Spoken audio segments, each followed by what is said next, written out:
Shalom brothers and sister dimanapun berada saat ini, jumpa lagi dengan saya dalam video kali ini. Selamat menyaksikan dari awal sampai akhir ya, mohon agar tidak di skip. Tuhan Yesus memberkati.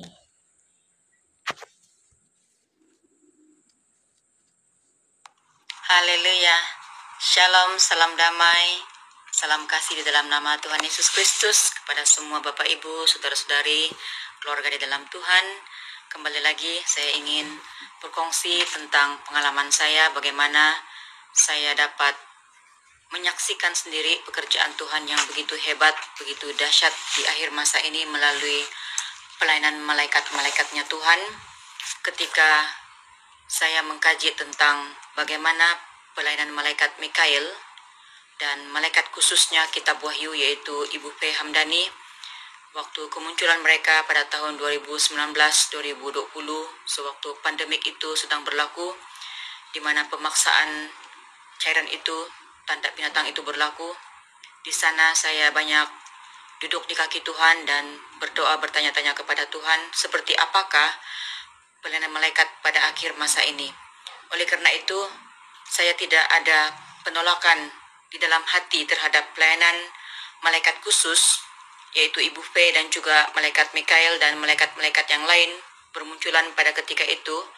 Karena secara pribadi ketika kami mengalami lawatan kuasa Roh Kudus Tuhan pada tahun 2007, di sana anak buah saya itu yang dikenal pada ketika ini malaikat Riana, yang berdiam dalam tubuhnya malaikat Mariana, dia telah diurapi Tuhan, dipakai Tuhan, berbicara, berkata-kata, menyatakan isi hati Tuhan, di mana roh Tuhan Yesus sendiri yang memakai anak buah saya ini. Dan satu ketika di dalam tahun 2007 itu, dia menyingkapkan kepada kami tentang alam roh, di mana setiap pribadi kami diberitahukan nama-nama malaikat Tuhan yang ada setiap hari, setiap ketika, mengikuti kami setiap waktu. Dan sampai pada detik ini saya tidak lupa nama malaikat yang beserta dengan saya setiap hari adalah malaikat Talina.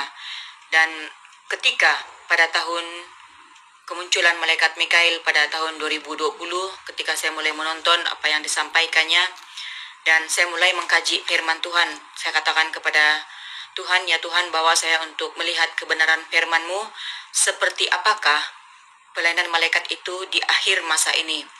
Dan Tuhan menjawab doa saya itu, Bapak Ibu. Dia membawa saya melihat daripada kitab Perjanjian Lama dan Perjanjian Baru, di mana saya punya Bible study, saya membuat penyelidikan kisah malaikat turun ke bumi, di mana contoh yang pertama saya melihat di dalam Kejadian pasal 19 ayat yang pertama, 2 orang malaikat Tuhan diutus ke Sodom dan Gomora, di mana 2 orang malaikat ini bermalam di rumah Lot sampai fajar.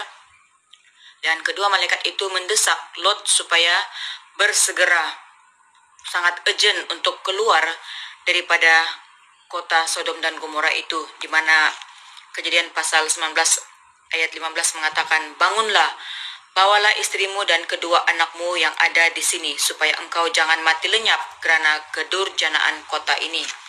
Dan saya meneruskan pembacaan firman Tuhan, saya melihat Bapak Ibu, di mana pelayanan malaikat yang kedua saya temukan di dalam pribadi Ibu Bapak Simpson, di mana Ibu Bapak Simpson merupakan orang yang istrinya adalah mandul, tidak bisa melahirkan, tetapi oleh karena istri Manoah ini didatangi oleh malaikat Tuhan, di mana peristiwa kedatangan malaikat Tuhan ini sebanyak 2 kali. Kita boleh melihat di dalam Hakim-Hakim bab yang ke-13, ayat yang ke-15, ayat 2 dan ayat ke-3, di mana malaikat Tuhan menampakkan diri kepada perempuan itu dan berfirman kepadanya demikian, memang engkau mandul, tidak beranak, tetapi engkau akan mengandung dan melahirkan seorang anak laki-laki. Dan seterusnya kita boleh membacanya, di mana pertama kali malaikat Tuhan ini memperlihatkan diri kepada istri Manoah, manakala pada ketika itu Manoah sedang tidak bersama dengan istrinya. Dan apabila istrinya menceritakan hal itu kepada suaminya, Maka ayat 8 mengatakan, Manoah memohon kepada Tuhan, "Ya Tuhan, berilah kiranya abdi Allah yang kau utus itu datang pula kepada kami dan mengajar kami apa yang harus kami perbuat kepada anak yang akan lahir itu." Demikian permintaan Manoah. Dan ayat 9 mengatakan, Allah mendengarkan permohonan Manoah. Lalu kata Manoah, "Dan apabila terjadi yang kau katakan itu, bagaimanakah nanti cara hidup anak itu dan tingkah lakunya?" Dan ayat yang ke-15, di mana Manoah berkata kepada malaikat Tuhan itu, "Perkenankanlah kami memohon, kami menahan engkau di sini, supaya kami mengolah anak kambingmu." Dan Manoah ingin menjamu malaikat itu, sebab dilihatnya seperti manusia biasa yang tidak punya sayap. Ya, kewujudan malaikat Tuhan pada ketika itu di hadapan Manoah dan istrinya, sehingga kan mereka tidak mengetahui bahwa itu adalah malaikat Tuhan. Dan demikian juga di dalam Perjanjian Baru, ketika saya melihat pelayanan Tuhan Yesus ketika ia dicobai di padang gurun, setelah berakhirnya pencobaan itu, firman Tuhan menuliskan bahwa datanglah malaikat-malaikatnya melayani Yesus pada ketika itu. Dan juga di dalam Kisah Para Rasul bab yang ke-12 ayat 1, 2, dan 7, ketika kehadiran malaikat Tuhan menyelamatkan Petrus ketika Petrus dipenjarakan. Di dalam ayat itu mengatakan, "Bangunlah segera, maka gugurlah rantai itu dari tangan Petrus." Dan juga kita melihat di dalam Kisah Para Rasul ayat pasal yang ke-12 ayat yang ke-8, "Ikatlah pinggangmu dan kenakanlah sepatumu, kenakanlah jubahmu dan ikutlah aku." Manakala Petrus menyangka bahwa apa yang disuruh dan dibuatnya itu adalah suatu penglihatan, walhal yang sebenarnya kehadiran nyata wujud malaikat Tuhan yang membuka pintu besi penjara itu terbuka sendiri dengan kuasa Tuhan yang membawa malaikat Tuhan membawa Petrus keluar daripada penjara itu. Dan kita boleh melihat tindakan Herodes di dalam Kisah Para Rasul pasal 12 ayat yang ke-19, di mana Herodes menyuruh untuk mencari Petrus, tetapi ia tidak ditemukan. Maka Herodes menyuruh memeriksa pengawal-pengawal itu dan membunuh mereka. Dan bagaimana kisah Herodes berpidato kepada rakyatnya, dan rakyatnya bersorak-sorak, mereka mengatakan, "Ini suara Allah dan bukan suara manusia." Dan seketika itu juga, kata firman Tuhan di dalam ayat yang ke-23, Kisah Para Rasul pasal 12 ayat yang ke-23, "Dan seketika itu juga ia ditampar malaikat Tuhan, karena ia tidak memberi hormat kepada Allah. Ia mati dimakan cacing-cacing." Nah, demikian pelayanan malaikat Tuhan di dalam Kisah Para Rasul. Dan apabila saya meneruskan pengkajian tentang pelayanan malaikat ini, Bapak Ibu, saudara-saudari keluarga dalam Tuhan, ketika saya melihat kitab Wahyu, di mana di dalam Wahyu sendiri menuliskan sebanyak 72 kata malaikat ada tertulis di dalam kitab Wahyu, di mana apabila kita pada saat ketika ini telah memasuki kitab Wahyu, yaitu masa-masa penutupan zaman ini, kita akan melihat pelayanan malaikat di dalam cara yang tidak dapat dipahami oleh akal logika manusia. Walaupun di dalam kitab Wahyu ini sudah dituliskan, saya bacakan Wahyu pasal yang pertama, ayat yang pertama mengatakan, "Inilah wahyu Yesus Kristus yang dikaruniakan Allah kepadanya, supaya ditunjukkannya kepada hamba-hambanya." Perhatikan ayat hamba-hambanya, apa yang harus segera terjadi di dalam penutupan zaman ini. Bukan hanya kepada Rasul Yohanes di Pulau Patmos pada ketika yang lalu ditunjukkan hal itu, tetapi pada akhir-akhir ini Tuhan akan membuka segala rahasia-rahasia firman-Nya, akan muncul hamba-hambanya untuk bersaksi. Dan lagi firman-Nya mengatakan, "Dan oleh malaikatnya yang diutusnya, ia telah menyatakannya kepada hambanya Yohanes." Seperti mana yang dialami oleh Rasul Yohanes di Pulau Patmos, ia didatangi malaikat. Demikian jugalah di penutupan zaman ini, para malaikat mendatangi anak-anak Tuhan yang hidup di zaman akhir ini, yang hidup takut akan Tuhan, yang hidup taat dan setia, yang duduk di kaki Tuhan, rajin bertekun di dalam doa puasa. Tuhan mengutus para malaikatnya, bahkan berdiam di dalam tubuh mereka, seperti yang berlaku kepada malaikat Mikael, orang Papua itu, seperti yang berlaku kepada malaikat Rafael yang mengambil berdiam di dalam tubuh Kevin Salim, seperti yang berlaku kepada malaikat Uril, malaikat Gabriel, malaikat Mariana atau dipanggil sebagai Riana, malaikat Celestil, malaikat Talena, dan para malaikat yang lain seperti malaikat Azaril, malaikat Serafim, malaikat Hananil yang berdiam dalam tubuh wanita. Demikianlah juga firman Tuhan dalam Wahyu 22 ayat 6 mengatakan, lalu ia berkata kepadaku, perkataan-perkataan ini tepat dan benar. Dan Tuhan Allah yang memberi roh kepada para nabi telah mengutus malaikatnya untuk menunjuk kepada hamba-hambanya apa yang harus segera terjadi. Demikianlah tugas pelayanan para malaikat, para nabi yang telah diturunkan pada zaman ini, seperti yang berlaku pada zaman kelahiran Tuhan Yesus Kristus, di mana Tuhan mengutus rohnya Nabi Elia yang berdiam di dalam tubuh Yohanes Pembaptis pada ketika itu.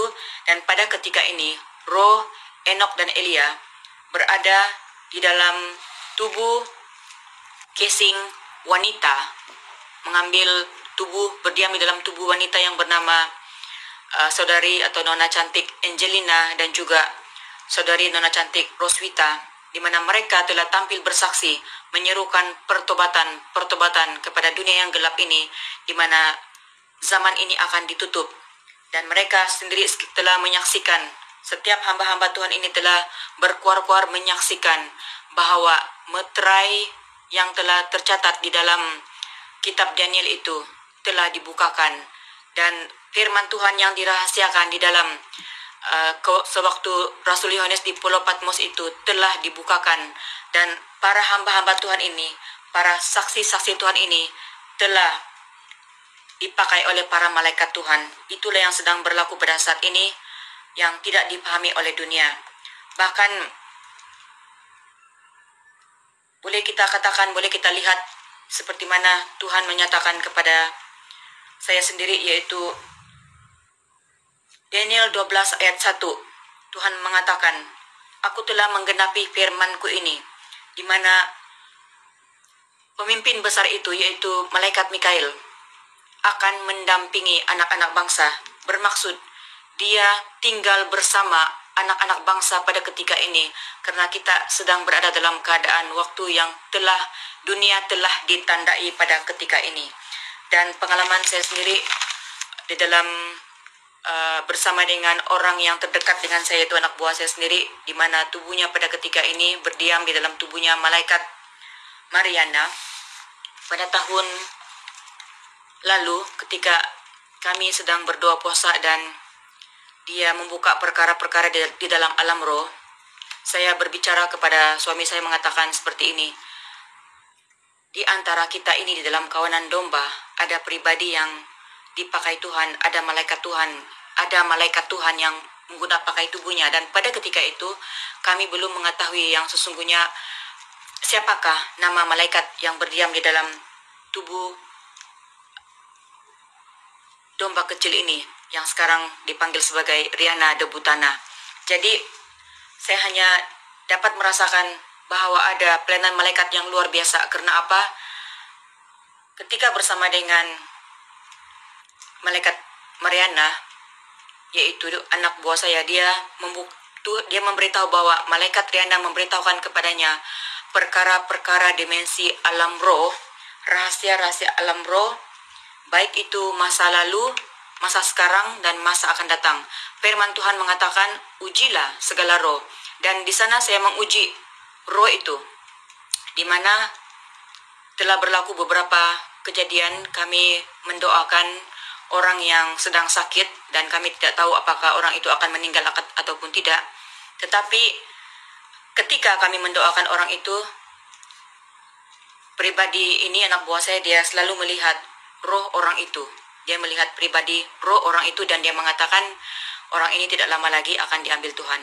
Dan selepas dia mengatakan demikian, selalunya 1 minggu atau 2 minggu orang itu akan sudah pulang ke rumah Bapak.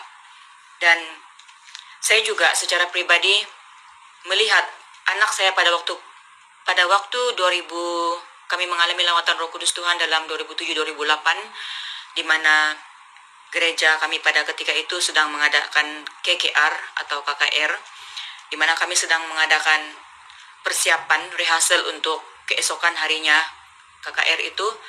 Pada ketika itu anak sulung saya masih kecil, masih berusia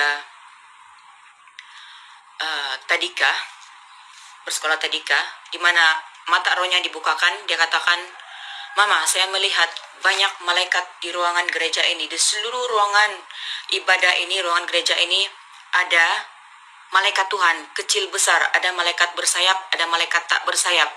Dan dia juga melihat sosok pribadi Tuhan Yesus Kristus. Pada ketika dia menyampaikan penglihatan itu kepada saya, dia menangis dengan air mata yang begitu deras tidak berhenti, karena begitu terharu melihat dengan mata yang terbuka dia boleh melihat kehadiran para malaikat pada ketika itu. Dan secara pribadi saya juga mengalami pelayanan malaikat yang luar biasa dalam kehidupan saya, di mana saya diselamatkan daripada rumah yang terbakar ketika saya tertidur dengan keadaan memasak air, api yang masih terpasang, masih bernyala, tetapi saya tertidur, di mana malaikat Tuhan membangunkan saya. Dia katakan, "Bangun, api sedang bernyala, belum dimatikan." Dan saya juga seorang yang pelupa, di mana saya drive keluar rumah, dan ketika saya sudah berada jauh daripada rumah, saya lupa untuk mematikan api di dapur sedang bernyala. Malaikat Tuhan memberitahu kepada saya, balik sekarang, karena dapur apimu belum dimatikan." Begitu saya lupa, perkara ini berlaku sebanyak 2 kali, di mana malaikat itu menyuruh saya patah balik, dan benar, saya melihat api di dapur masih bernyala. Dan saya juga mengalami pertolongan malaikat ketika dia menyelamatkan saya daripada kecelakaan di jalan raya. Kemalangan hampir nyaris berlaku, tetapi kereta itu, pemanduan saya tiba-tiba dialihkan, dan saya diselamatkan daripada dihimpit oleh bas besar itu. Dan begitu nyata pelayanan malaikat di akhir-akhir masa ini. Dan oleh karena itu saya tidak menolak pelayanan malaikat yang sedang bekerja dengan super dahsyat pada saat ketika ini. Kita akan menyaksikan pekabaran-pekabaran yang dibawakan oleh para malaikat ini, meskipun dunia mengatakan apa yang mereka sampaikan sesat, apa yang mereka sampaikan tidak tertulis di dalam Alkitab. Tetapi pahamilah Bapak Ibu Saudara-saudari, apa yang para malaikat ini bawakan adalah perkara-perkara dimensi alam roh dan kebenaran yang tidak tertulis di dalam Alkitab, tetapi itu adalah meterai, itu adalah rahasia-rahasia surga yang diamanahkan kepada pribadi-pribadi ini, di mana malaikatlah yang mengambil alih tubuh mereka, menggunakan pakai tubuh mereka untuk menutup zaman ini, di mana mereka memang masih dipandang oleh manusia biasa sebagai orang yang lemah, orang yang hina, orang yang tidak punya apa-apa. Tetapi itu yang dipakai Tuhan di akhir masa ini untuk menutup zaman ini. Oleh karena itu, marilah kita merendahkan hati kita, merendahkan diri kita untuk melihat kekuasaan Tuhan, karena Tuhan bekerja dengan caranya yang sangat ajaib, dengan penuh kerendahan hati, seperti mana Ia menggunakan pakai orang-orang yang rendah hati. Malaikat-malaikatnya bekerja di dalam pribadi-pribadi orang itu. Demikian juga pada ketika ini saya melihat di mana roh Tuhan Yesus Kristus sendiri, yaitu Pangeran Ilahi, telah mengambil tubuh anak manusia yang adalah roh Alfa dan Omega itu sendiri. Dialah Imam Mahdi yang dikenal sebagai Isa Al-Masih. Dia sudah turun dan berbicara di tengah dunia yang gelap ini.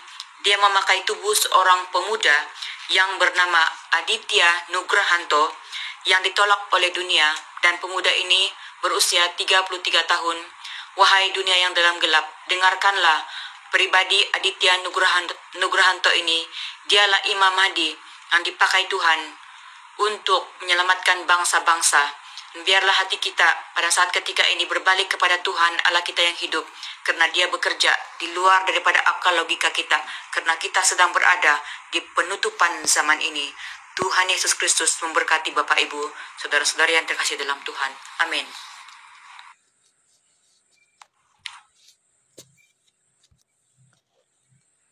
Terima kasih brothers and sister yang sudah menonton. Sampai jumpa lagi pada video-video berikut ya. Tuhan Yesus memberkati.